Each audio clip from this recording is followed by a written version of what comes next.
그 잠실 롯데타워가 555m입니다. 그런데 어떤 사람이 그래요. 혹시 이 건물이 무너지지 않을까? 우리는 그것을 볼 때 혹시 하는 두려운 마음도 갖게 됩니다. 그런데 이 잠실 롯데타워의 그 기초를 보면 조금 안심이 됩니다. 이 잠실 롯데타워가 그 축구장 정도의 민면적을 가지고 있습니다. 그리고 지하 6층을 깊이 파가지고 거기다가 콘크리트를 7,700톤을 부었습니다. 7,700톤은 우리가 알고 있는 공사 현장에서 쓰는 그 레미콘 7,700대 정도의 엄청난 양입니다. 이것은 5,500대 정도의 엄청난 양입니다. 그런데 이 정도는 잠실에서 이 레미콘을 세우면 오산까지 가는 길이에요.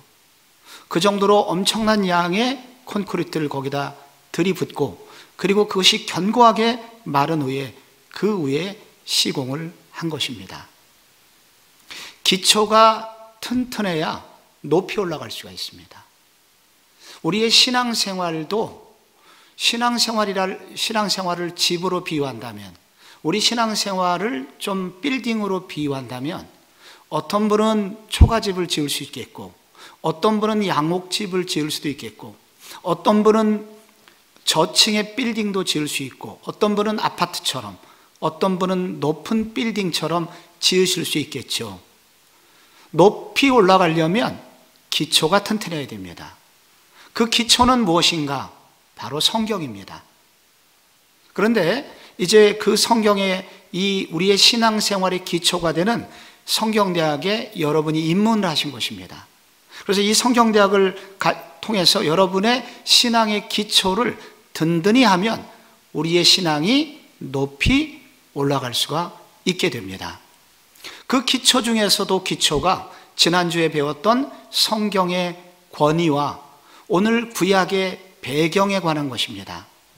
성경대학은 장로님부터 시작해서 우리 초신자에 이르기까지 다양한 분들이 여기 모여있기 때문에 오래 교회를 다닌 분은 조금 억울하게 느껴질 수도 있겠지만, 그러나 우리가 이런 기초를 다시 한번 다짐으로써 우리의 신앙의 기초를 다시 한번 든든히 하게 돼서 높이 올라갈 수 있도록 도와줍니다.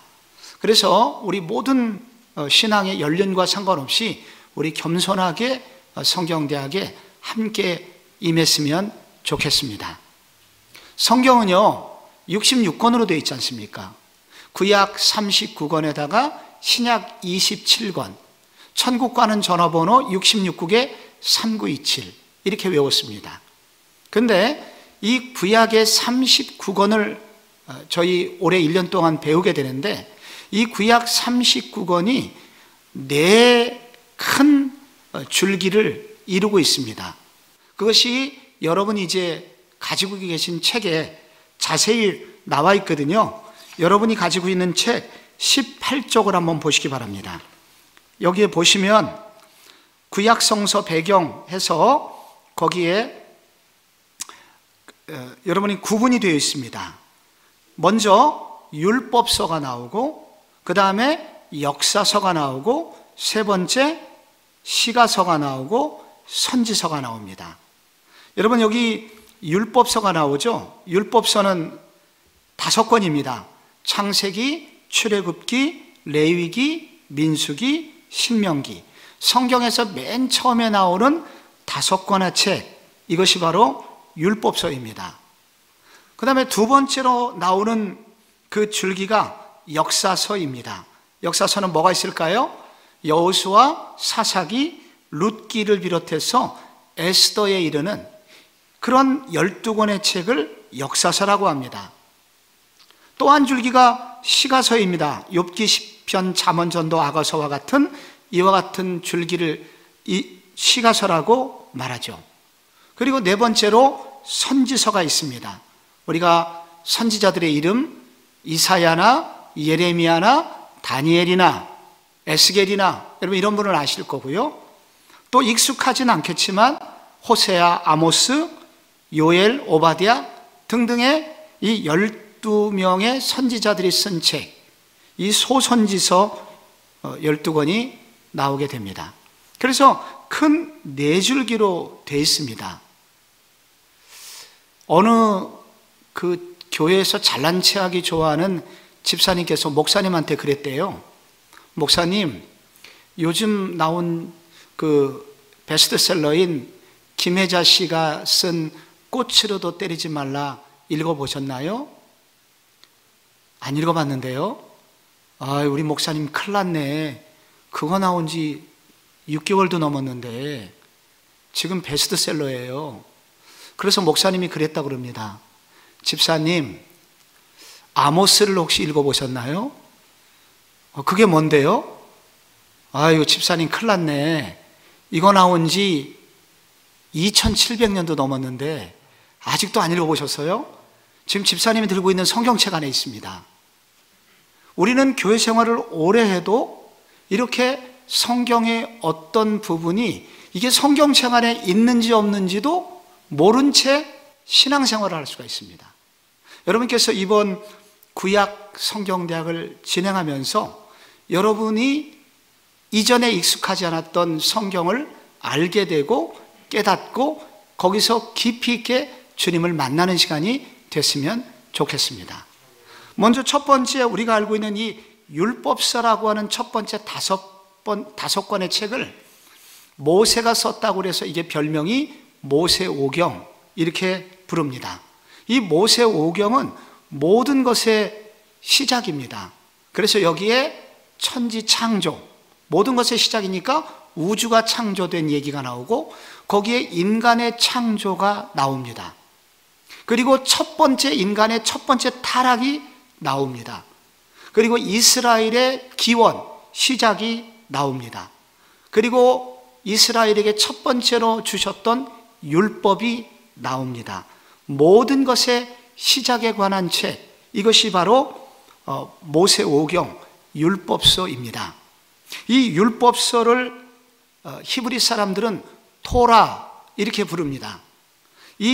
이것은 이스라엘 백성들에게는 지금도 이 5권의 책은 그들의 헌법처럼 여기고 있습니다. 그만큼 이 5권의 책은 중요한 책이라는 거예요. 여러분, 헌법이 무엇입니까? 모든 법의 기초가 되고 그리고 여러 법들이 서로 충돌을 할 때 다시 가장 중요한 근거를 제시하고 잣대가 되는 책, 그것이 바로 헌법책 아닙니까? 그래서 바로 이 헌법이라는 것은 모든 신앙생활, 앞으로 되어질 모든 일의 기준이 되고 잣대가 되는 아주 중요한 성경입니다. 그래서 모세오경, 창세기, 출애굽기, 레위기, 민수기, 신명기, 어려워도 이 부분을 잘 이해하는 것이 중요합니다. 이것은 집으로 말하면 마치 기초석과 같습니다. 그래서 구약 성경의 기초가 되는 이 구약이라는 집의 기초가 되는 책들, 이것이 바로 모세오경 율법서라고 할 수가 있습니다. 또 하나 이 집의 기둥의 역할을 하는 부분이 있는데요, 그것이 바로 역사서라고 할 수가 있습니다. 역사서는 그야말로 구약 이스라엘의 역사입니다. 그런데 이 역사는 단순한 역사가 아니라 여기에는 한 나라를 위한 하나님의 계획하심이 나옵니다. 그런데 이 하나님의 계획하심과 더불어서 거기 인간의 반응이 그 역사서에 나오게 됩니다. 인간의 반응이 순종으로 나오면 그 나라는 축복을 받습니다. 불순종하면 어려운 일을 만나게 됩니다. 그래서 이 역사서라는 12권의 이 책은 한 나라를 위한 이스라엘이라는 나라를 향한 하나님의 계획이심과 동시에 이것은 신앙생활을 하는 모든 성도들에게 지침이 됩니다. 오늘도 우리가 살아가는 모든 인간 역사 가운데 우리가 살 길은 순종이다. 순종하면 살고 불순종하면 망한다 라는 굉장히 중요한 진리를 가르쳐 줍니다. 이 역사서 중에서 처음으로 나오는 책이 여호수아입니다. 여호수아는 여러분 이제 앞으로 배우시겠지만 우리가 여호수아가 온전히 순종했을 때 그 난공불락의 여리고를 비롯한 많은 성들을 정복하여 결국은 승리를 하게 됩니다. 그에 비하여 여호수아 시대가 끝난 사사 시대가 오면 계속 실패합니다. 이스라엘이 불순종했을 때 실패합니다. 그래서 승리의 책과 실패의 책이 바로 역사서의 초기를 형성합니다. 사무엘이라는 책이 있습니다. 사무엘서. 사무엘 상하에 보면 거기 두 인물이 나오죠. 하나는 사울이고 하나는 다윗입니다. 순종한 다윗은 승승장구하지만 여러분 불순종한 사울은 결국 망하게 되죠. 이 두 가지 흐름이 계속됩니다. 열왕기 역대기를 가면은 여기 솔로몬이라는 인물이 나옵니다. 솔로몬이 순종했을 때 하나님이 이스라엘의 최고의 나라가 되게 하시고 불순종했을 때 결국 이스라엘은 두동강, 분열의 아픔을 만나게 됩니다. 그리고 그 이후에 나오는 분열왕국의 이야기, 포로로 끌려간 이야기가 나옵니다. 이 슬픔의 역사 왜 비롯되었는가? 불순종 때문이었다 하는 그와 같은 큰 줄기가 바로 역사서를 이루고 있습니다. 이 한 기둥이, 집으로 말하면 한 기둥이 바로 역사서라고 할 수가 있습니다. 또 하나의 기둥이 있다면 시가서라고 말할 수 있습니다. 구약 성경에는 시가서가 있는데 여기 욥기, 시편, 잠언, 전도서가 있죠. 그런데 이 시가서를 보면은 이 시가서는 하나님이 인간에게 주신 말씀도 있지만 많은 부분이 인간의 반응, 하나님을 찬송한다든지 하나님께 기도한다든지 하나님 저의 고민이 이것입니다, 이와 같은 내용의 그 내용이 성경에 기록이 되어 있습니다. 욥기라는 책이 있습니다. 여러분 욥이 고민을 하나님께 말하죠. 하나님 왜 나한테 이런 고난이 있습니까? 나는 정말 너무 밤에 아파서 잠을 잘 수가 없습니다. 하나님 나한테 왜 이러십니까? 등등의 이와 같은 욥의 신앙 고백이 많이 나타나 있습니다. 시편에는 찬송이 나오고 기도가 많이 나오고 있죠. 그 전도서에는 이 인생의 유한함과 헛됨에 대해서 얘기가 많이 나오고 있습니다. 그래서 이 시가서에 굉장히 중요한 특징이 있는데 그것은 하나님이 일방적으로 인간에게 말씀하신 것이 아니라 인간 편에서 하나님을 향한 반응을 기록한 책들이 바로 시가서입니다. 그래서 역사서라고 하는 것은 하나님의 뜻이 위에서 밑으로 내려왔다면 시가서는 인간이 하나님을 향한 반응이 기록된 책들입니다. 여러분 놀랍지 않습니까? 성경책 안에 하나님이 우리에게 주신 말씀만 있는 것이 아니라 인간이 하나님께 반응한 내용이 성경에 기록됐다는 것이 무슨 얘기겠습니까? 우리가 하나님을 생각할 때 어떤 분은 그 하얀 머리를 하시고 엄격한 유교시대의 도포를 걸치시고 우리가 죄를 짓거나 우리가 뭐 좀 하려고 그러면 끼어들어갖고 우리 사이에서 너 그러면 안 돼 그렇게 쫓아다니면서 꼬장꼬장하게 그리고 죄를 지면 즉각 벌을 내리시는 그런 하나님으로 우리는 생각을 합니다. 타협이 불가능한 그런 분으로 우리는 생각을 하죠.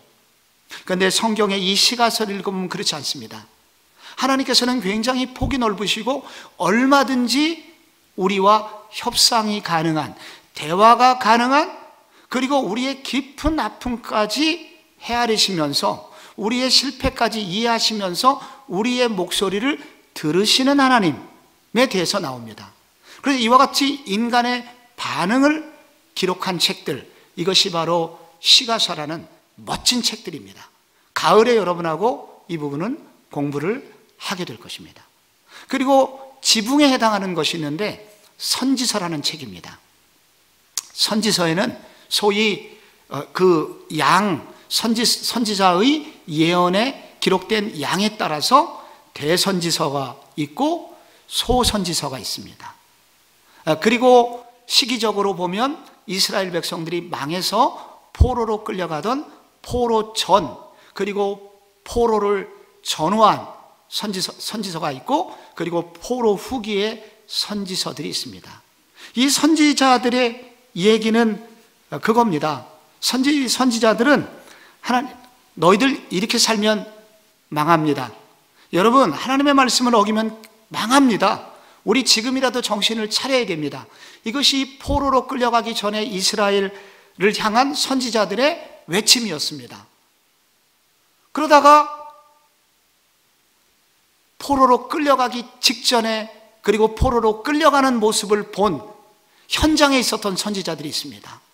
이들은 그 시대의 아픔을 고스란히 당하면서 그 끌려가는 백성들에게 희망을 노래합니다. 여러분, 끌려가고 돌아오실 겁니다 하면서 희망을 줍니다. 그리고 포로로 끌려가서 고난을 당하고 있는 성도들에게는 치유의 말씀을 전합니다. 하나님은 지금도 우리와 함께 하십니다 하면서 이 포로 전 선지자들, 포로기 선지자들, 그리고 포로 후기의 선지자들의 그러한 내용이 기록된 책들, 그것이 바로 선지서에 나와 있습니다. 그래서 선지서들의 얘기를 들으면은 이제 주로 포로 전에는 우리의 영적인 각성을 촉구합니다. 여러분, 이렇게 살면 안 됩니다. 지금도 그래서 선지서들을 읽으면 정신이 번쩍번쩍 들어요. 그러면서 동시에 고난을 당하고 있는 성도들에게는 희망을 주고, 그리고 절망 가운데 있는 사람에게는 미래의 하나님께서 지금도 여전히 함께 하시고 결국 우리를 회복시켜 줄 거라는 그러한 말씀이 전해집니다. 이 선지자들은 늘 이렇기 때문에 그 당시에는, 당시 선지자들은 대우를 받지 못했습니다. 사람들에게 비난을 당하기도 하고 조롱을 당하기도 하고, 그리고 그래서 늘 핍박을 당하면서 죽음의 위기를 당하기도 하였습니다. 그러면서 그들은 끝까지 포기하지 않는 하나님을 전하곤 하였습니다. 이제 앞으로 여러분 2학기 때 우리는 선지자들을 배우게 됩니다. 어느 교회에서 어느 청년이 그 병원에 갔다고 합니다. 눈이 시퍼렇게 멍들어가지고. 그래서 의사 선생님이 물었습니다. 어쩌다가 그렇게 눈이 멍드셨나요? 네, 제가 사실 교회에서 성가대를 하고 있는데 앞에 계신 분 어떤 자매님께서 브라우스가 치마 위로 좀 삐져 나와서 그거 집어 넣어주다가 제가 오른일하다가 맞았습니다. 근데 왼쪽은 왜 다치셨나요? 생각해보니까 내가 그러면 안 될 것 같아서 다시 브라우스 꺼내다가 그래서 맞았습니다. 그래서 양쪽 두 방을 그냥 시퍼렇게 멍들었다는 거예요. 저는 그 멍든 청년의 그 모습이 바로 선지자들의 모습이다. 선지자들은 얼굴이 성할 날이 없습니다. 그들은 늘 정의를 외치다가, 옳은 것을 외치다가 그렇게 눈이 멍들었습니다. 그런 아픔을 당한 그 선지자들의 이야기, 여러분과 함께 이번 성경대학 시간에 만나게 될 것입니다. 여러분이 가진 책에 보면은 21쪽을 보세요. 21쪽에 보면은 거기 집이 한 채가 있습니다. 여러분이 이 집 한 채에 칸을 채우셔야 되는데요. 먼저 구약을 앞으로 배울 때 구약이라는 집을 짓게 됩니다. 맨 밑에 기초에 해당하는 부분에 뭐라고 쓰면 좋을까요? 율법서, 모세오경, 그렇게 쓰셔야 됩니다. 그리고 왼쪽에 기둥에 해당하는 부분은 뭐라고 써야 될까요? 역사서에 여러분 이렇게 쓰셔야 됩니다. 그리고 오른쪽엔 또 뭐라고 써야 되죠? 강의를 들으셨으면 시가서, 이렇게 쓰셔야 됩니다. 그리고 지붕에 해당하는 게 뭐가 있다고요? 선지서, 이렇게 되어 있습니다. 그래서 구약에 4큰 이렇게 줄기로 되어 있고 각각의 39권이 배열이 놓여져 있습니다. 그래서 이와 같은 이제 구약이라는 집을 이제 여러분과 함께 조금 더 깊숙이 다음 주부터 율법서의 첫 부분을 여러분하고 공부하겠습니다. 구약이 도대체 연대기적으로 보면은 도대체 몇 년 정도의 내용을 기록해 놓은 것일까요? 우리는 우선 창조에 관해서는 알 길이 없습니다. 그래서 우리는 이것을 시대적으로 구분을 할 수가 있는데, 그래서 창조시대, 그리고 아브라함이 나오는 창세기의 족장시대, 그리고 출애굽시대, 그리고 정복과 사사시대 등등으로 해서 우리는 포로시대, 포로 후기 시대로 우리는 이렇게 연대기를 나누어 볼 수 있습니다. 21쪽에 자세히 나오죠? 여러분, 아브라함이 인류에 출현한 것이 어느 정도 될까요? 전부 다 기원전인데, 기원전 2166년 정도. 그때 아브라함이 태어나게 됩니다. 그런데 그러면 여러분, 이삭은 몇 년도에 태어났겠어요? 성경을 좀 아시는 분은 아브라함이 이삭을 몇 세 때 낳았죠? 그렇죠. 100세 때 낳았잖아요. 그러니까 이삭의 출생은 거기서 기원전이니까 100을 빼면 2066년에 이삭이 태어나게 됩니다. 야곱이 애굽으로 내려간 때는 BC 1876년 정도 됩니다. 그리고 출애굽, 모세의 출애굽은 도대체 몇 년 정도 될까요? 거기 책에 나와 있죠? 눈치 빠르신 분들, 1446년에 여러분 출애굽이 진행이 됩니다. 다윗은 역사상 몇 년도 정도에 출애했나? 다윗이 왕이 된 해가 어느 정도인가? 여러분 언제예요? 앞으로 성경대학 공부하시면서 여러분 자주 여러분 저랑 따라 하셔야 되는 게, 실력이 없으면 눈치라도 있자. 한번 따라 하겠습니다. 시작. 실력이 없으면 눈치라도 있자. 지금 딱 책에 나와 있죠? 예, 한가운데 다윗은 1010년도에 왕이 됩니다. 그리고 40년 생활하다가 솔로몬에게 넘겨주죠. 970년입니다. 그것이. 그러다가 이 솔로몬 이후에 나라가 분열이 되고 남유다와 북이스라엘 모두 다 망하게 되죠. 그래서 그와 같은 연도가 각각 북이스라엘은 722년, 남유다는 586년에 망하게 되고, 그 후에 70년 후에 포로 후기에서 돌아와서 이스라엘을, 예루살렘 성을 재건하는 이야기가 나오고, 그리고 마지막 선지자 말라기서의 예언이 나옵니다. 말라기는 어느 정도 돼요? BC 400년경에 활동을 한 선지자입니다. 그러면서 구약 성경 이야기가 거기서 끝납니다. 그래서 이 BC 2166년 아브라함 훨씬 이전부터 본격적으로는 아브라함부터, 그리고 말라기인가 그 활동했던 BC 400년 정도까지의 이 기간의 이야기가 바로 이 성경의, 구약 성경의 이야기다 하는 것을 여러분께서 기억해 주시기를 바랍니다. 여러분, 이 구약의 대부분을 이루고 있는 그 어디서 이것이 일어났냐? 구약에 나오는 많은 사건들은 어디에서 일어난 일인가? 장소에 관한 얘기를 좀 해야 될 것 같습니다. 이 소위 지리적 배경인데요. 우리가 이 구약 성경을 이해할 때 굉장히 중요한 부분이 어디에서 일어났는지를 아는 게 참 중요합니다. 그래야 성경이 빨리 이해가 돼요. 우선 좀 넓은 그림을 보시면 구약의 사건이 일어났던 좀 큰 그림을 보려면 여러분께서 22쪽에 나오고 있는 그 지도를 보시면 됩니다. 근데 이 지도가 좀 흐려요. 원래는 지금 보고 계신 게 컬러로 되어 있거든요. 이 지도를 이 책에 복사를 해 놓은 건데 이게 흑백이다 보니까 잘 보이지가 않아요. 여러분, 우선 여러분이 화면으로 보실 때 왼편에 큰 바다가 나옵니다. 뭘까요? 지중해라는 바다입니다. 그리고 그 지중해 바다 오른편으로 이제 내륙이 시작이 되죠. 그리고 그 내륙의 오른쪽 우측에 그 초록색으로 되어 있는 부분이 있습니다. 아주 비옥해 보이죠? 이 부분을 일컬어서 고대 메소포타미아 문명이 발달을 한 곳인데요.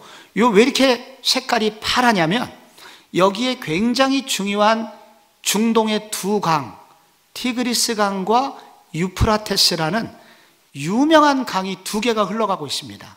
그러니까 얼마나 물이 풍부하고, 그리고 그 물이 거의 만날 듯 말 듯한, 아니 계속 그거 보여주시면 그 그림이 계속 내려오죠. 그래서 그 부분이 하구가 페르시아만입니다, 오늘날에. 그래서 그 강의 밑부분은 마치 양수리, 이 북한강과 남한강이 만나는 지점 양수리가 굉장히 물이 많듯이 그 하구에는 굉장히 물이 많습니다. 그래서 이 부분에서 고대의 가장 최초의 문명이 발달을 하게 되죠. 그리고 여러분이 보시는 그림의 왼쪽에 또 파란 부분이 있습니다. 여기는 어딜까요? 소위 이집트입니다. 여러분, 이집트에는 유명한 강이 있죠. 뭘까요? 나일강이 있습니다. 여러분, 이 나일강 때문에 이 이스라엘의 아프리카의 북쪽, 북아프리카는 굉장히 여러분 풍부한 자원, 그리고 농사가 잘 되었습니다. 그래서 나일강을 중심으로 해서 여러분 문명이 발달하잖아요. 나일강 문명입니다. 이집트 문명이죠. 그리고 그 중간 사이쯤 있는 것이 바로 이스라엘입니다. 그래서 이제 이것을 조금 간단한 지도로 한번 보면 이렇게 되어 있습니다.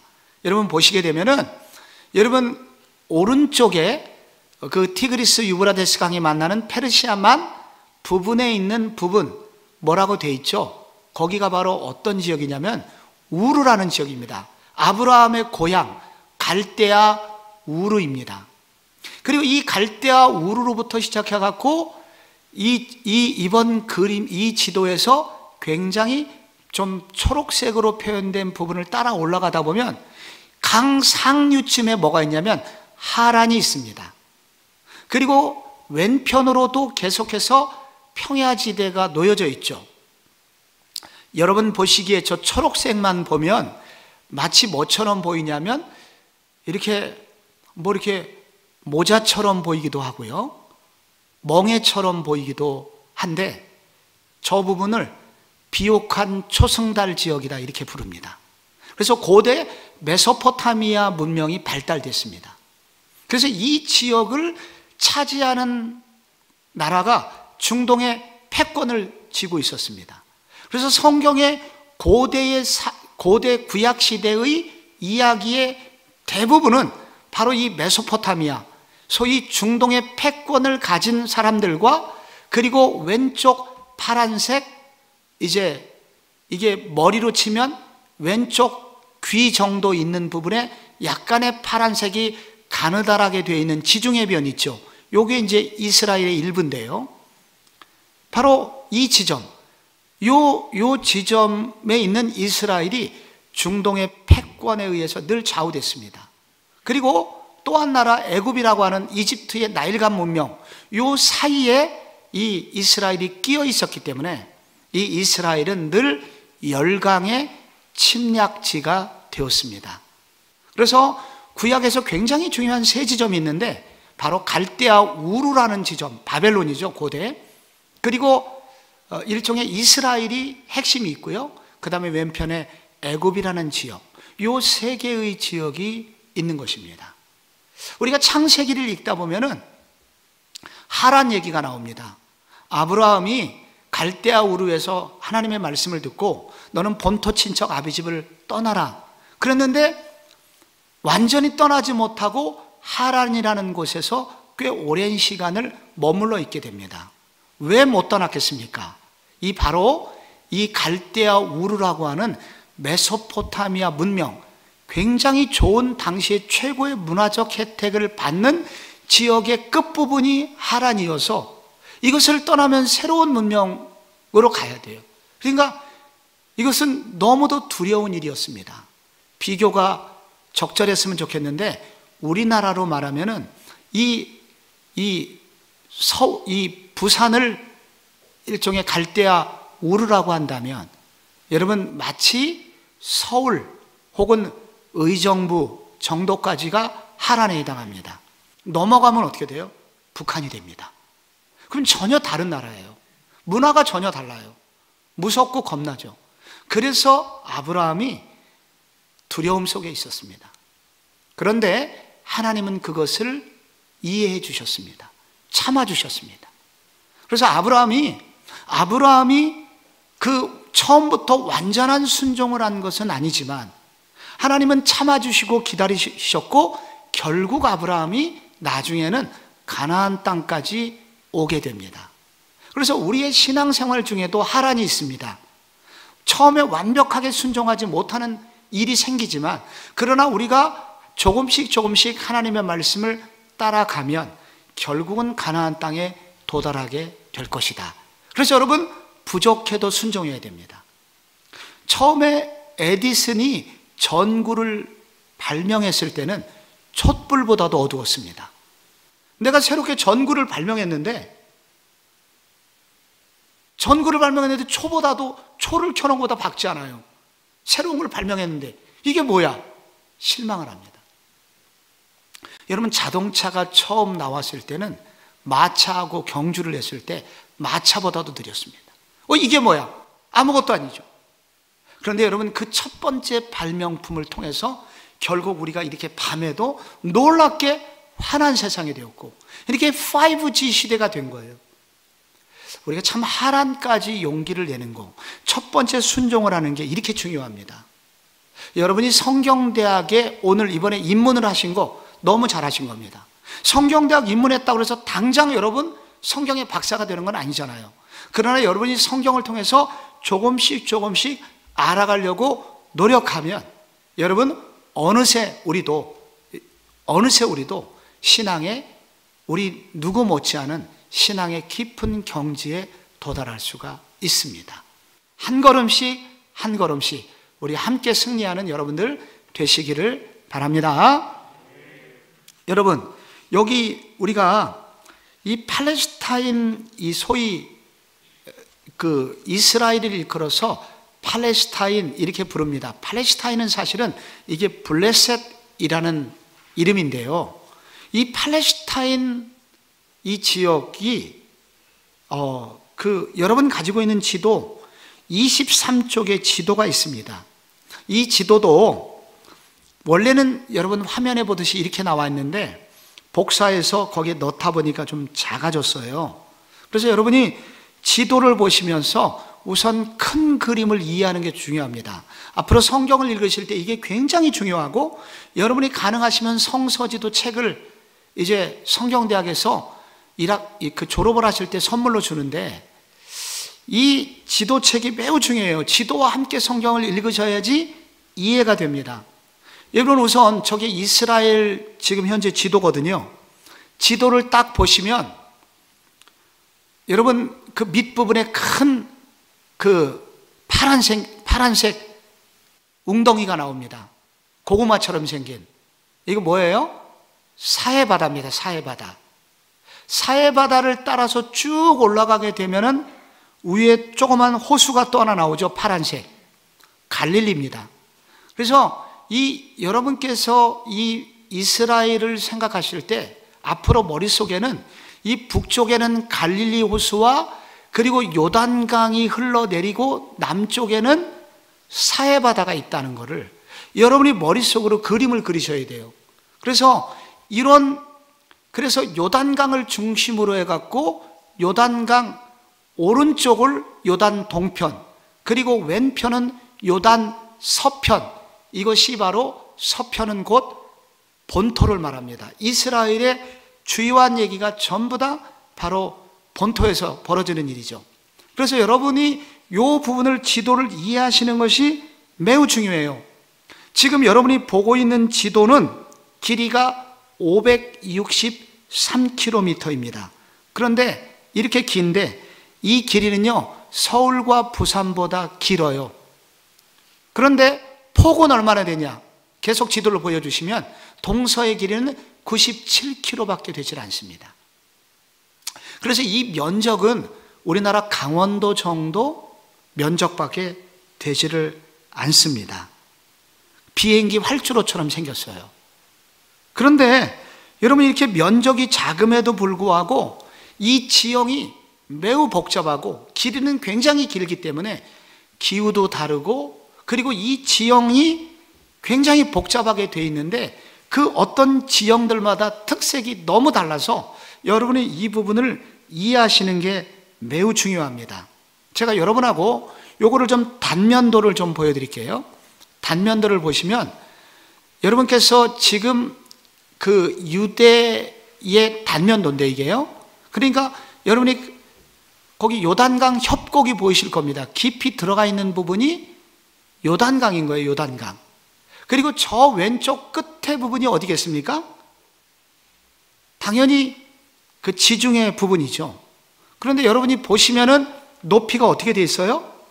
왼쪽 서쪽인데 서쪽은 지형이 낮아요. 그래서 이쪽은 평야지대가 해안가로 형성이 되어 있습니다. 그리고 점점 오른쪽으로 갈수록 지형이 올라가죠. 그리고 나서 요단강으로 뚝 떨어집니다.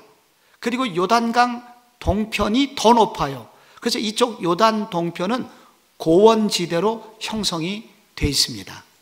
여러분께서 지금 이런 그림, 이런 것을 동고서저형이라고 그러는데 우리나라랑 비슷하죠. 우리나라 오른쪽에 태백산맥, 동쪽에 동고, 그리고 왼편에 이 호남평야, 그리고 소위 말하는 여러 평야지대가 그 서쪽에 있습니다. 그리고 유대 지역이 이와 같은 그림으로, 이와 같은 모습으로 돼 있어요. 이 부분을 여러분하고 조금 더 이제 자세히 좀 한번 보겠습니다. 아까 첫 번째 지도를 다시 한번 보시면, 직전의 지도요. 이 지도를 보시면 한번 여러분께서 대략 이 그림을 보시면 이제 이해가 되실 거예요. 왼쪽에 좀 자세히 보시면 주로 여기에 왼편에 파란색 부분이 있습니다. 이 부분은 어디에 있어요? 주로 평야지대입니다. 해안의 평야지대예요. 그런데 해안의 평야지대의 남쪽은 대부분 좋은 땅은 누가 가지고 있냐? 블레셋이라고 하는 민족이 차지하고 있었습니다. 그리고 올라가면서 북쪽에 조금 평야가 있고요. 그리고 갈릴리 호수 근처에 여러분 좀 초록색이 보이죠? 이쪽에 평야가 형성이 되어 있습니다. 그래서 여러분이 보시면 그 북쪽에 이스라엘 평야가 나오고요. 왼편에 샤론 평야, 악고 평야 이런 게 나오고 남쪽에 블레셋 평야, 이렇게 평야지대가 형성이 됩니다. 당연히 사람들이 이쪽에서 살고 싶었겠죠. 그래서 이런 지역이 많이 나온다는 거, 이런 부분을 여러분이 이해하실 필요가 있고요. 그리고 두 번째 여러분에게 이 부분을 꼭 아셔야 되는 부분이 뭐냐면, 다시 지도를 보시면 그 지도에 그 평야지대가 끝나고 여러분 초록색이 끝나는 오른쪽 밑에 황토색이 보입니다. 바로 이 부분이 크게 두 부분인데, 밑에 위에 있는 것은 에브라임 산지, 그리고 그 밑에는 유다 산지, 그리고 그 밑에는 네게부, 이렇게 되어 있습니다. 이 부분은 뭐냐면은 이제 산이 시작이 되고 구릉지가 형성이 되어 있고 오른쪽으로 갈수록 산세가 험하게 됩니다. 이 부분을 뭐라고 부르느냐? 중앙산악지대라고 불러요. 그래서 여러분이 지금 앞으로 중앙산악지대는 굉장히 중요한 거예요. 그래서 북쪽에 어디라고 그랬죠? 제가 이름을 외워야 돼요. 에브라임 산지. 그 밑에 또 무슨 산지요? 유대 산지. 이 두 개는 여러분이 꼭 외우셔야 돼요. 그 중앙에 흐르는 거대한 산맥보다는 낮지만 그러나 거대한 산지가 형성이 되어 있습니다. 여기에 핵심적인 도시가 여기 다 형성이 되어 있습니다. 그리고 여러분이 보시는 지금 지도에 유대 산지 오른쪽에 사해바다가 있지 않습니까? 유대 산지와 사해바다 사이에 색깔이 회색으로 표현된 부분이 있습니다. 보이시나요? 이 부분은 뭘까요? 지도를 잘 보면 뭐라고 되어 있습니까? 유대 광야, 유대 광야로 되어 있습니다. 이 유대 광야에서 많은 일이 일어납니다.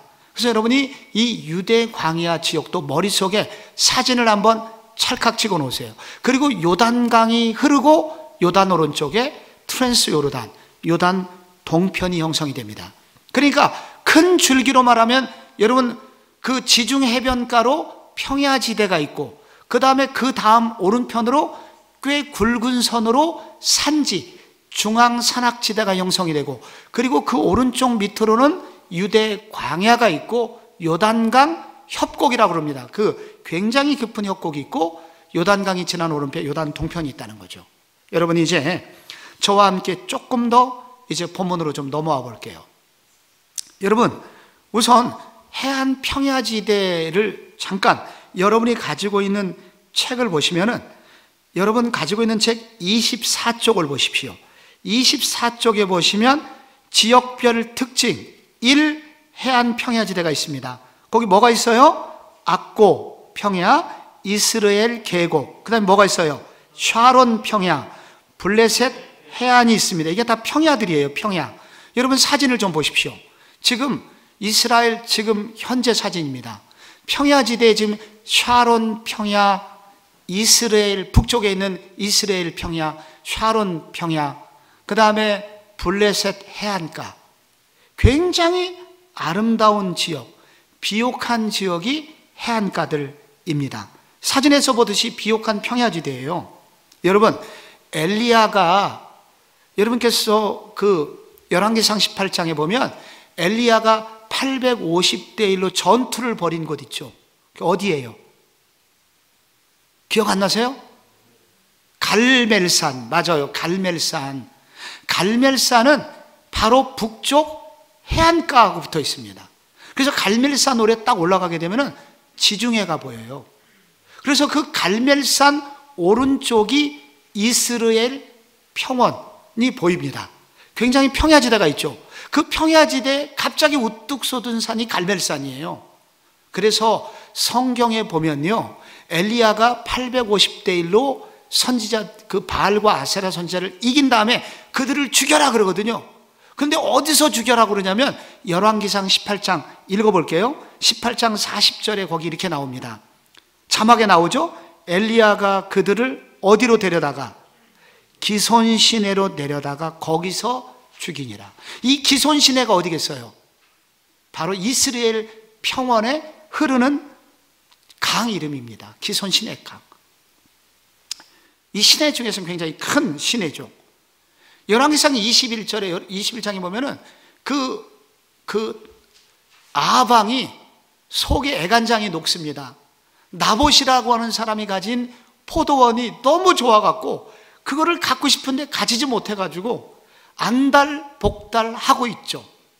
그게 21장에 나와요. 21장 1절에 보면은 나봇에게 어디에 포도원이 있다고 나오나요? 이스라엘에 포도원이 있어 아합의 왕궁에서 가까워요. 북이스라엘 사마리아하고 가까우니까 이스라엘 평원입니다. 거기에 나봇의 포도원이 있는데 왕도 가지고 싶을 정도로 탐이 났으니까 얼마나 비옥한 포도원이었겠어요. 그래서 이 이스라엘 포도원 굉장히 좋았다는 거예요. 남쪽에 블레셋 평야가 있습니다. 여러분, 그 사사기 16장에 보면은 삼손 이야기가 나오거든요. 삼손이 아주 자주 갔던 곳이 있습니다.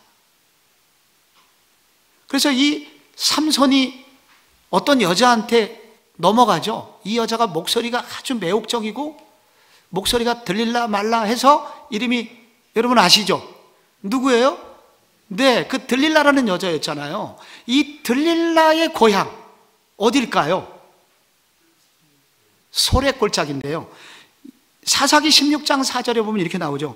이후에 삼손이 소래골짜기에 들릴라라 이름하는 여인을 사랑하며. 바로 이게 어디에 있냐면은 블레셋 평야에 있어요. 그러니까 잘 사는 집 여자였다는 거예요. 좀 잘 사는 집, 요즘으로 굳이 말하자면 강남에 사는 여자였어요. 좋은 집에 사는 부잣집 여자였어요. 그러니까 어렸을 때부터 얼마나 피부 관리를 잘했겠어요. 이래갖고 목소리도 매혹적으로 가다듬었어요. 성악을 했어요. 들릴라 말라. 그래가지고 삼손이 이 여자한테 빠져드는데, 여러분 이 소렉골짜기인데 소렉은 검붉은 포도라는 뜻이에요. 여러분 사진에 나오죠 지금? 저기는 검붉은은 아닌데 조금 있으면 이제 검붉어져요. 가을이 되면. 소렉골짜기가 저렇게 풍부한 그런 땅이었던 것입니다. 블레셋이 다 가지고 있었어요.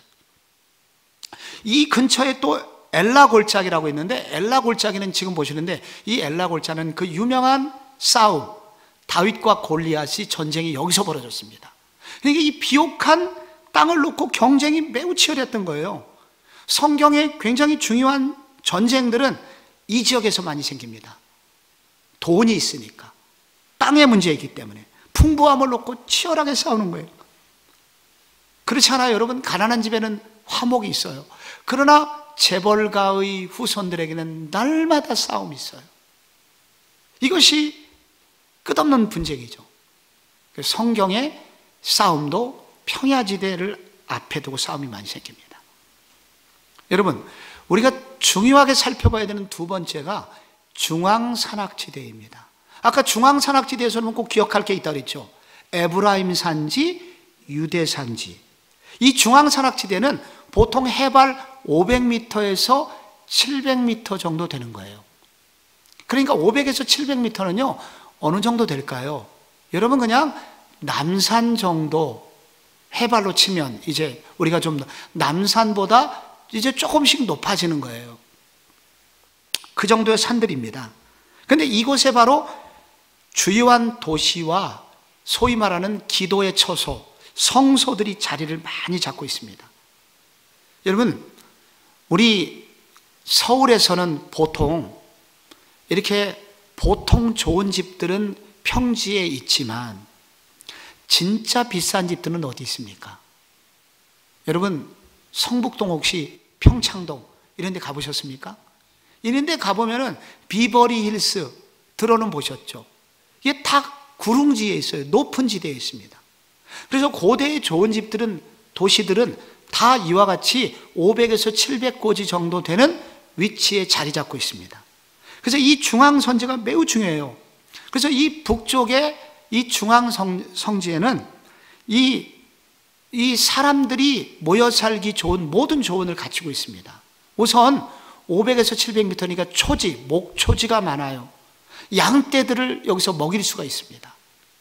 그리고 포도원이라든지 이런 나무의 과실들, 올리브라든지 이런 나무의 과실들이 굉장히 자연스럽게 형성이 된 곳입니다. 그러면서도 적의 침입으로부터 보호해 줄 수 있는 높은 지대에 위치하고 있었기 때문에 이 지역의 대부분의 도시들이 형성이 되어 있는 거예요. 그래서 북쪽 에브라임 산지에는 어떤 도시들이 있을까요? 북쪽에 유명한 도시들 여러분 알고 있는 도시가 있나요? 뭐가 있어요? 목사님, 전도사님들도 아시죠? 북쪽에 유명한 도시 뭐가 기억이 나요? 네, 세겜, 베델, 사마리아. 이게 다 중앙산지 북쪽에 있는 거예요. 여러분이 지금 사마리아 산지에 있는 여러분 지금 그림을 보고 계시거든요. 이러한 사진을 보시면 실로라는 곳이 있었죠. 실로는 언제 나오죠? 실로 오래간만에 이름 들어보시죠? 이 실로는 뭐예요? 한나가 기도하던 곳, 울면서 기도하고 사무엘이 살았던 구약의 성막이 있었던 건 실로입니다. 이게 다 중앙산악지대에 있었어요. 베델이라는 곳이 있죠. 이 베델은 여기 지금 굴이 보이는데 야곱이 기도하던 곳입니다. 야곱이 잠 깨어 돌베개 자고 자다가 야곱이 기도한 곳. 이게 전부 다 이 중앙산악지대 북쪽 에브라임 산지에 해당하는 곳이 있어요. 에발산과 그리심산도 여기 있는 겁니다. 이런 산들에서 저렇게 목초지가 많았기 때문에 당연히 사람들이 도시가 형성이 되고 이곳에서 사람들이 살기를 좋아했던 것입니다. 그 에브라임 산지 밑에가 내려오면 유대산지인데요, 유대산지에는 유명한 도시가 더 많습니다. 유명한 도시 예루살렘이 여기 있습니다. 지금 보이는 예루살렘은 지금 현재의 예루살렘이죠. 예루살렘이 있고 베들레헴이 바로 여기 있습니다. 그 다음에 헤브론, 이런 것이 바로 이 남쪽 유대 산지에 있습니다. 여러분, 누가복음 1장 39절에 보시면 이런 구절이 나와요. 이때 마리아가 일어나 빨리 산골로 가서 유대 한 동네에 이르러. 유대의 한 동네에 이르러. 여기 유대의 한 동네는 유대 산지의 한 동네입니다. 유대 산지에 있는 세례 요한의 어머니 마리아가 여기 살고 있었습니다. 갈릴리에서 북쪽에서 나사렛에서 이제 수태고지를 받았던 마리아가 걱정도 되고 나눔도 하고 싶어갖고 달려간 곳이 유대 산지예요. 그러니까 유대 산지라고 하는 것은 뭐냐면 예루살렘에서 가까운 곳입니다.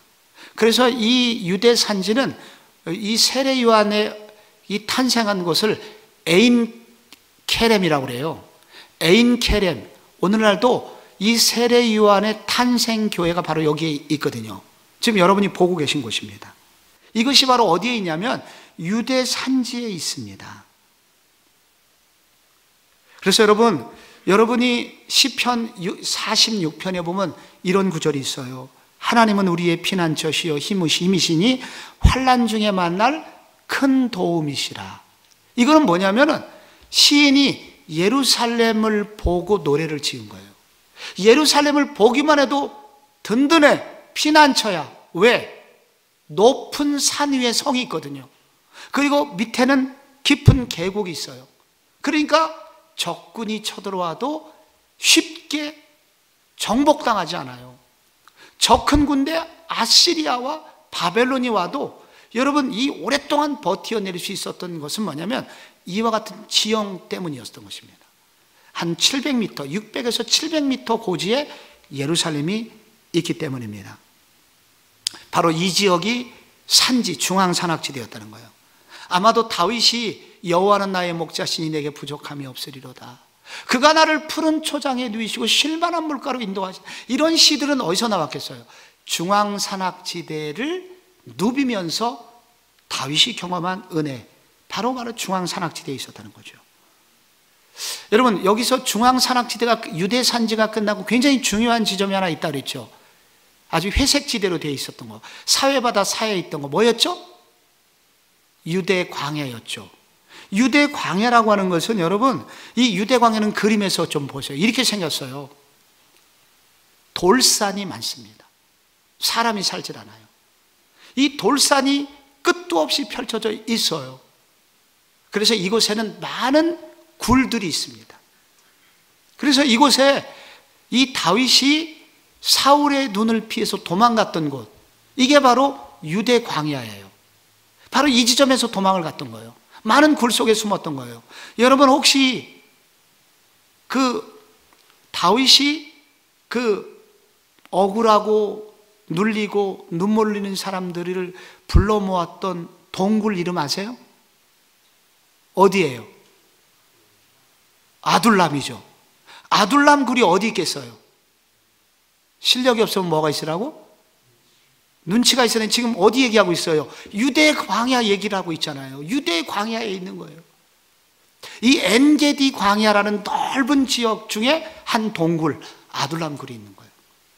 그래서 여러분, 이 유대 광야에서는 이렇게 피난을 가던 많은 사람들이 이곳에 숨어들었다는 거죠. 그리고 요단강이 나옵니다. 여러분, 요단강.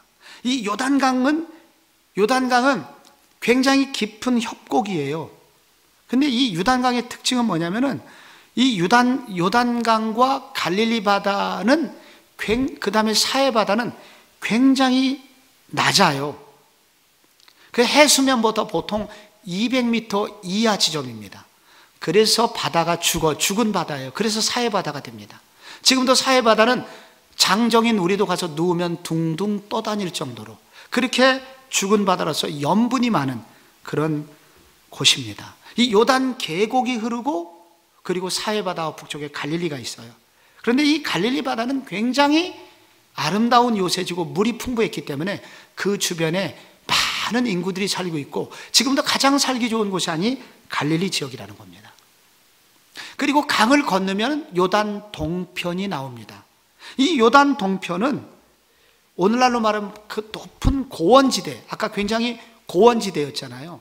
굉장히 높은 산지를 이루고 있는데, 그래서 이 요단 동편은 우리나라로 말하면 대관령 같아요. 대관령에 가면 뭐가 있어요? 많이 나오는 게 뭐예요? 우유가 나오잖아요. 우유가. 젖소들이 있습니다. 이 대관령에는요, 이렇게 소들이 다닐 정도의 높은 지역에 고원들이, 초지들이 형성이 되어 있습니다. 그래서 요단 동편에는 높고, 그리고 대관령과 태백산맥에는 약초들이 많듯이 유대의 요단 동편도 비슷합니다. 그래서 아모스 4장 1절에 굉장히 유명한 구절이 나옵니다. 사마리아에 있는 바산의 암소들아. 이거는 아모스가 부잣집 여자들을 꾸짖는 얘기인데, 사마리아하고 바산은 떨어져 있어요. 요단 동편에 있어요, 바산은. 그런데 사마리아의 산에 있는 바산의 암소라고 꾸짖는 건 뭐예요? 그렇게 바산의 암소, 대관령 젖소들이 아주 살이 쪘거든요. 그릇처럼 그냥 배가 불러갖고 호의호식하고 있는 그런 부인네들을 꾸짖는 바산의 암소라고 꾸짖는 얘기가 나오죠. 예레미야 8장 22절에 보면은 이 길르앗이 나옵니다. 이 길르앗에는 유향이 있지 아니한가? 그곳에는 의사가 있지 아니한가? 딸 내 백성이 치료를 받지 못하면 어찌 됨인고? 막 눈물을 흘리면서 예레미야가 울고 있는데, 약을 바르면 낫잖아요. 그 당시 여러분 유대에서 예레미야 시대에 최고로 유명한 약, 그건 뭐냐? 바로 길르앗에서 나온 유향이었어요. 그렇게 좋은 약초가 왜 나왔겠습니까? 높은 그 태백산맥 같은 트랜스 요르단의 깊은 산 속에서 나오는 약초를 가지고 만든 약이기 때문에 길르앗의 유향이 유명했다는 것입니다. 여러분과 이제 마지막 부분으로 제가 기후를 좀 나누고 싶은데요. 여러분, 우리나라는 언제 비가 많이 옵니까? 여러분, 말씀 잘 하셨어요. 우리나라는 여름에 비가 많이 오잖아요. 우리나라로 말하면 6월, 7월, 8월 이렇게 비가 많이 오죠, 보통. 그러면 유대는 언제 많이 오냐면 우리나라하고 반대예요. 4월부터 10월까지는 비가 거의 오지 않습니다. 그러다가 몇 월에 오냐면 10월부터 비가 본격적으로 내려서 12월과 1월이 되면 장마가 옵니다.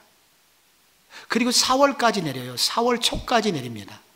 이게 유대의, 우리나라하고는 기후가 반대예요. 근데 날씨는 비슷하게 11월이 되면 또 추워져요. 겨울입니다. 우리나라보다는 따뜻하지만. 그래서 이스라엘로 말하면 겨울이 이제 10월, 11월은 겨울이 되는데 겨울철에 비가 많이 내리기 시작해요. 그래서 여러분 같으면 씨를 언제 뿌리겠어요? 비가 올 때 뿌려야 되겠죠. 그래서 이스라엘도 언제 파종을 하냐면 10월, 11월이 돼야 파종합니다. 그럼 겨울에 잘 자랄 수 있는 식물을 심어야 돼요. 그게 보리입니다, 보리. 우리도 어렸을 때 먹을 것이 없었을 때 불과 30년, 40년 전에 보리를 많이 심었습니다. 그래서 초등학교 다닐 때 저도 1, 2월에 학교 가면 2월 달 초 학교 개학하면은 보리 밟아주러 동원이 됐습니다. 어린아이들이 보리를 막 밟아주면 보리가 얼어 죽지 않고 자라기 때문에 어느 정도의 추위를 견디거든요, 보리가. 그래서 이스라엘에서 첫 번째 초실절에 먹는 여러분 곡식이 보리쌀로 만든 떡이에요. 그래서 보리가 많이 나는 거예요. 그러니까 10월부터 비가 오기 시작해요. 우기가 시작이 되는 겁니다. 그래서 11월, 12월에 비가 많이 오게 되는 거죠. 여러분, 그래서 성경에 보면은 이른 비와 늦은 비를 달라는 기도가 많이 나와요. 그래서 이른 비와 늦은 비는 뭐냐면 10월 달에 내리는 비가 이른 비예요. 이때 파종을 합니다. 늦은 비는 언제겠어요? 그 다음에 4월. 완전 곡식을 따기 직전에, 열매 맺기 전에 내리는 늦은 비가 그때 내리게 됩니다. 그래서 성경에 보면요, 여러분께서 야고보서 5장 7절에 보면 이런 구절이 나와요. 여러분 같이 한번 자막 보고 한번 읽어보실래요? 시작. 보라, 농부가 땅에서 나는 귀한 열매를 바라고 길이 참아 이른 비와 늦은 비를 기다리다니. 농부가 간절히 기다리는 게 뭐예요? 먼저 이른 비를 기다려요. 그리고 농사를 짓기 씨를 뿌려요. 그리고 또 뭘 기다려요? 추수하기 직전에 한 번 정도 더 비가 많이 내려줘야 이 곡식이 마지막 결실을 하거든요. 타 죽지 않고. 그래서 이른 비와 늦은 비를 기다리는 간절한 마음으로, 그 야고보의 기자의 내용은 뭐냐면 그처럼 우리도 예수님의 재림을 기다려야 된다. 그렇게 이제 하는데 이른 비와 늦은 비가 나와요. 여러분이 아가서라는 성경을 읽으면은 2장에 이런 구절이 나옵니다.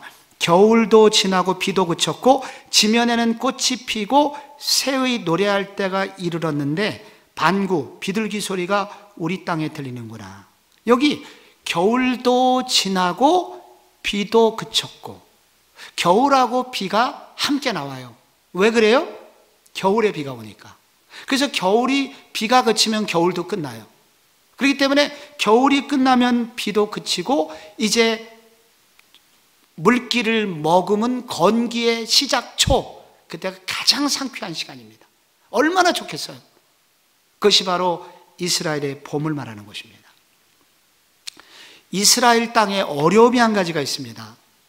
비가 안 오는 건 아닌데 이곳에 문제점이 있어요. 고대에는 더더욱 문제였습니다. 이 땅이 석회암 지대입니다. 석회암이란 뭐냐면 돌이 많다는 얘기예요, 한마디로. 그래서 돌이 많으면 어떻게 돼요? 비가 내리면은 땅 속이 다 물을 먹어버립니다. 그래서 물을 빨아 올릴 수가 없어요. 그리고 우물을 파기도 너무 어려운 거예요. 돌로 되어 있기 때문에. 그래서 이 땅은 너무도 힘든 땅이에요. 담수가 안 돼요. 고대 시대는 너무 어려웠겠죠. 그래서 여러분이 신명기 11장에 보면은 여러분 이런 구절이 나옵니다. 한번 같이 읽어봐요. 시작. 곧 젖과 꿀이 흐르는 땅에서 너희의 날이 장구하리라. 내가 들어가 차지하려는 땅은 내가 나온 애굽 땅과 같지 아니하니 거기에서는 너희가 파종한 후에 발로 물대기를 채소밭에 댐과 같이 하였거니와. 여기 보면은 발로 물대기라는 건 뭐냐면 손 안 대고 코를 풀 정도로 발가락만 움직여도 채소밭에 물을 댈 수 있었다는 거예요. 그랬지만 뒤에 뭐라고 나와요? 너희가 건너가서, 계속 11장, 신명기 11장, 너희가 건너가서 차지할 땅은 어때요?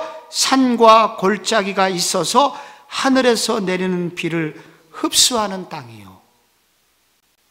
다 먹어버려요. 흡수하는 땅이에요. 그래서 이게 질문이 생기는 거예요. 이게 젖과 꿀이 흐르는 땅으로 인도해 주신다고 해놓고 이렇게 어려운 땅으로 하나님이 인도해 주신 거예요. 여러분, 젖과 꿀이 흐르면 어떻게 돼요? 밀크와 하니가 뚝뚝 흘러 떨어져 내리는 막 물이 비옥한 곳으로 보내주셔야 되는데 이 이스라엘의 대부분의 땅은 이와 같이 석회암지대라서 물을 다 먹어버려요. 그렇기 때문에 이 젖과 꿀이 흐른다는 말은 무슨 말이냐면 오직 하나님의 은혜, 하늘로부터 내려주시는 비가 아니면 살 수 없는 땅이에요.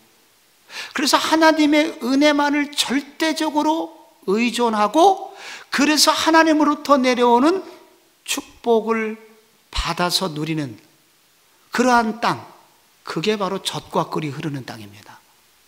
여러분이 하나님 우리를 젖과 꿀이 흐르는 땅으로 인도해 주세요. 이게 오해하면 안 되는 게 모든 세상적인 조건이 다 갖춰진 땅, 그냥 회사만 나가면 돈이 그냥 떨어지는 그런 직장, 이게 젖과 꿀이 흐르는 땅이 아니라는 거예요. 그냥 머리가 너무 좋아갖고 그냥 나는 그냥 한 번만 읽어도 그냥 답이 다 보이는 이렇게 천재적인 머리를 가지고 있는 인간이 신앙적 젖과 꿀이 흐르는 땅이 아니라는 거예요.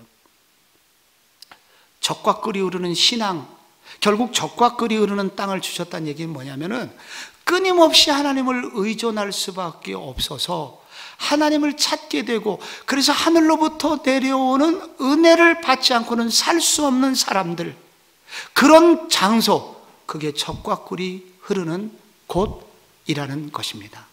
머리가 과히 좋지 않아 갖고 어떻게 할까요? 주님 안 도와주시면 저 끝장입니다 하면서 치열하게 주님을 의존하면서 주님을 의지함으로써 하늘의 신령한 은혜를 경험할 수밖에 없는, 그렇게 살아가는 사람, 이게 바로 젖과 꿀이 흐르는 사람이라는 뜻입니다. 그래서 신명기 11장 12절에 보면은 젖과 꿀이 흐르는 땅의 정의가 나와요. 내 하나님 여호와께서 돌보아 주시는 땅이라. 연초부터 연말까지 여호와의 눈이 항상 그 위에 있느니라. 이 젖과 꿀이 흐르는 땅은 땅의 조건이 세상적 조건은 나쁘지만 하나님이 늘 지켜주시는 땅이기 때문에 그래서 그 땅은 젖과 꿀이 흐르는 땅이 된다는 것입니다. 수년 전에 제가 연말에 우연히 이제 연예 대상 그거 봤어요. 차인표 씨가 연예 대상 그 대상을 받은 거예요. 근데 내가 너무 울었습니다. 그분이 뭐라고 그러냐면은, 제가 머리가 안 좋아가지고, 그리고 실력이 안 좋아가지고, 제가 죽을 똥 살 똥 힘쓰고 애쓰고 노력하지 않으면 안 될 그런 많은 한계를 주셔서 겸손할 수밖에 없고, 그래서 노력할 수밖에 없는 재능을 주셔서 노력하게 하셨고, 그리고 결정의 순간에 기회를 주셔서 제게 이러한 드라마를 할 수 있게 하신 하나님을 찬양한다고 그렇게 고백을 하더라고요. 그 사람은, 차인표라는 사람은 자기가 너무 연기가 안 돼갖고 모든 걸 포기하고 모든 걸 내려놓고 그냥 미국으로 떠나려고 공항을 가다가 공항에서 전화를 받습니다. 그리고 드라마를 하나 찍죠. 불멸의 이순신을 찍는데요. 그가 완전히 역전이 돼갖고 대형 스타가, 그 김명민 얘기입니다. 차인표 얘기가 아니라. 죄송합니다. 김명민이라는 배우의 고백이었습니다. 그래서 결국은 김명민이 그 연예 대상에서 그렇게 받을 수밖에 없었던 것이, 정말로 그는 젖과 꿀이 흐르는 인생이에요. 부족했기 때문에 주님만 의지할 수밖에 없는 그런 삶을 살았다는 것입니다. 그런데 하나님은 우리가 구할 때 잊지 않고 우리를 주신다는 것입니다. 여러분께서 가지신 그 책에 보시면 26쪽에 지도가 하나 나옵니다. 우리나라에는 경부고속도로, 호남고속도로를 통해서 여러분 물류가 흘러가죠. 경제도로입니다. 이스라엘에 굉장히 중요한 도로가 있어요. 해안 쪽으로 난 해변길, 굉장히 중요한 도로가 하나 있고요. 그 다음에 사해바다 오른쪽에 길게 나 있는 도로가 여러분 보일 겁니다.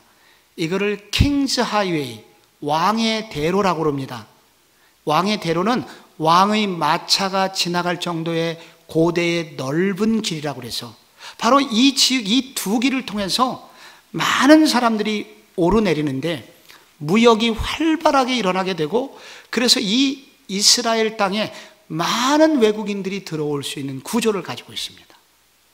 동시에 어려움이 있다면 그 길을 따라서 외세의 침략이 많아서, 그래서 열강에 이렇게 잡혀먹는 아픈 세월도 많이 가지게 됩니다. 이 미묘한 지점에 매우 문화적으로는 이렇게 사방에서 많은 문화가 유입될 수 있는 장소이면서 외세의 침입이 빈번할 수밖에 없는 이 위치에 하나님은 약속의 땅이라고 말씀하시고 그 지역을 이스라엘 백성들에게 주십니다. 그 결과 무슨 일이 생깁니까? 무슨 일이 생겨요? 이스라엘 백성들은 많은 문화를 접하게 되면서 축복의 통로의 역할을 감당하게 됩니다. 거기서 많은 사람들을 만나고 많은 문화를 만나면서 그 이스라엘을 통해서 결국은 축복의 통로의 역할을 감당하게 됩니다.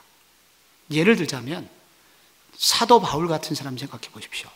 그는 다소라는 지역에서 태어나서 결국 예루살렘에 와서 어린 시절을 공부를 하잖아요. 율법학교에서. 그래서 그는 많은 것을 공부를 해가지고 그는 소위 말하는 첫 번째 세계 선교의 길을 열어갑니다. 그래서 이 하나님께서 이스라엘 백성들을 이 위험한 지역에 두심으로써 많은 문화를 접하게 하시고 그것을 통해서 열국으로 뻗어나갈 수 있도록 그렇게 하시기 위해서 하나님은 그 위험한 지역에 이스라엘 백성들을 거기에 두셨다는 겁니다. 또 하나, 많은 동시에 아픔을 당했죠. 아픔을 당함으로써 아픔을 당함으로써 하나님이 주신 소명이 있는데 그게 제사장 나라의 소명입니다. 하나님은 이스라엘 백성들에게 내가 너를 제사장 나라로 불렀다고, 앞으로 너는 제사장 나라가 될 거라고 말했습니다. 제사장은 의사예요. 의사는 치료하는 사람입니다. 치료하는 사람은 진짜 누구냐? 아픔을 당해본 사람만 치료할 수 있습니다. 그래서 이 이스라엘이라는 나라는 결국은 많은 문화의 유입을 통해서 축복의 통로가 되어야 되고, 또 하나는 아픔을 당했기 때문에 누군가의 아픔을 이해하고 나눠줄 수 있는 제사장 나라의 사명을 감당하라는 소명을 받은 민족입니다. 그런 의미에서 대한민국이라는 나라가 너무 이스라엘하고 닮았어요. 우리나라가 어떤 특징을 갖고 있습니까? 반도이기 때문에 사방의 문화가 언제든지 들어올 수 있는 그런 문화잖아요.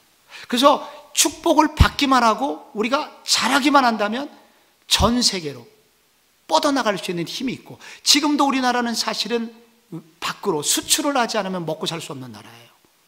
자체 내부에는 뭐가 없기 때문에.